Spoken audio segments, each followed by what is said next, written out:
Bonjour bien-aimés frères et sœurs, puisque Dieu nous donne la capacité d'avoir les cœurs remplis de joie et d'adoration pour lui seul, des pensées pures et des consciences dépourvues de mal, de la grâce, de l'abondance, de la paix et de la joie. Nous voulons ce matin l'élever, le glorifier, l'exalter parce qu'il est Dieu, il est souverain, il est au-dessus de toutes choses. Bienvenue dans notre partage quotidien, le thème de notre méditation, la libéralité. Et ce matin, nous allons lire la parole de Dieu dans le livre des Proverbes, le chapitre 11, le verset 24. Tel qui donne libéralement devient plus riche, et tel qui épargne à l'excès ne fait que s'appauvrir. Nous savons tous que le travail procure le bonheur et la tranquillité.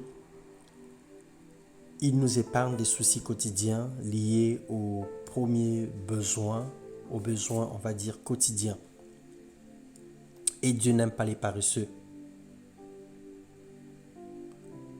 Que faisons-nous réellement de notre argent aujourd'hui? Quelle est la part de Dieu dans nos dépenses? Nos dépenses glorifient-elles Dieu? Quel est notre regard sur les besoins de nos prochains? L'argent était un sujet délicat dans les vies des hommes et des femmes, dans les vies des chrétiens.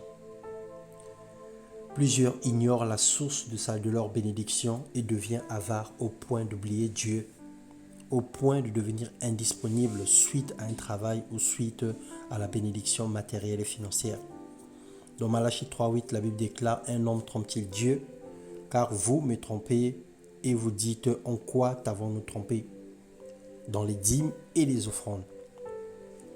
Dieu est la source de toute grâce. Nous donnons à Dieu parce qu'il nous a donné en premier. En réalité, nous lui remettons simplement le capital de notre investissement. N'est pas donné à Dieu, c'est manger son capital financier, car ce que tu donnes est une sémence que tu restitues à Dieu pour la saison future. Et Malachie 3.10 répond à la question « Mettez-moi la sorte à l'épreuve, dit le Seigneur, l'Éternel des armées, et vous verrez si je n'ouvre pas pour vous les écluses de cieux et si je ne répands pas sur vous la bénédiction en abondance. » Alors, bien-aimés, à nous de voir, soit nous sémons, soit nous mangeons toute notre sémence et le reste dépendra de nous. Les résultats, la suite dépend de nous. Le Seigneur ne force personne à donner.